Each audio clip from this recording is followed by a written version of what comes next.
This video is brought to you by the 3-Minute Board Game patrons. Keep us independent by supporting us on Patreon.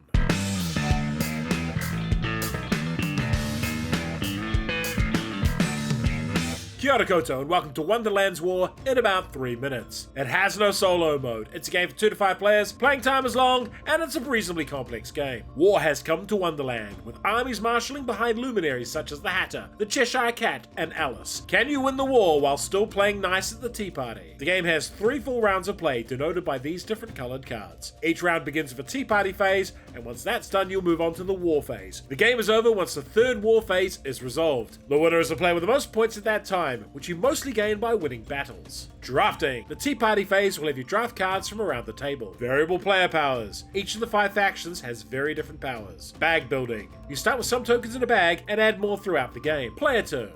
Each player has a faction board. Place these tokens on the right here and the rest of your tokens into your draw bag. Gain a shield token and mark your leader's strength as 1. Then place a marker over all of your upgrade abilities. Set the banquet table in the middle of the board with cards matching the current round number. Each player starts at the head of a table and one at a time moves clockwise around the table to a space, claiming the card there. If you go past the head of the table, roll the madness die and gain that many shards. More on that later. Keep doing this until you have drafted 4 cards. Cards have the benefits you gain printed on them, such as these 2 tokens which are added to your bag. It also shows this meeple number in the top left, and you can place that many supporter meeples in any region on the board. Finally, this one has a madness die in its top right, so you roll that die and collect that many shards. This card also has meeples and a token, but lets you remove a shard. And this final example lets you do an upgrade on your board. Choose one of your 4 upgrade tokens and remove it. You now have that power. At the end of a tea party phase, gain a madness chip and add it to your bag. Then the player with the most shards gains a 2nd chip, but loses half their shards. At the end of a tea party, you will place your leader onto the board in one of the 5 battlefields. Each battlefield scores points based on what round it is. Here that is 2, 8, and 10 for rounds 1, 2, and 3 respectively. Leaders will add their strength to a battle, but to simplify our example, we will not use a leader. Each player places a cube at the start of the battle track. Then each player draws 1 token and resolves it. If you draw a madness token, lose that many supporters in the region or stop fighting. Leaders can also take a hit. Keep drawing tokens and resolving them until either you run out of supporters or choose to stop drawing. The winner of the battle is the player with supporters or a leader left and the highest battle score.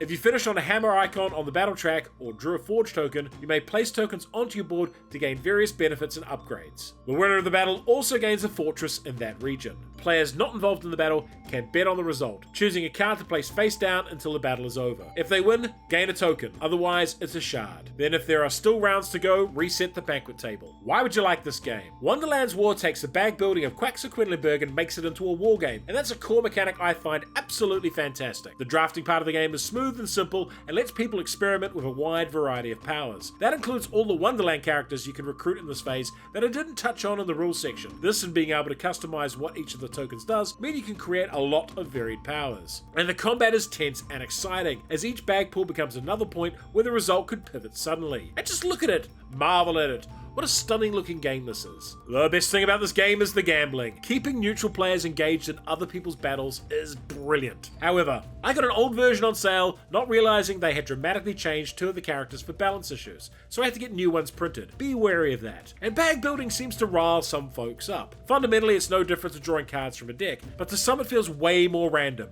If that's you, avoid the game. For just the bag building, try Quaxaquedlinburg. And for a different take on area control, try Galilean Moons. Wonderlands War.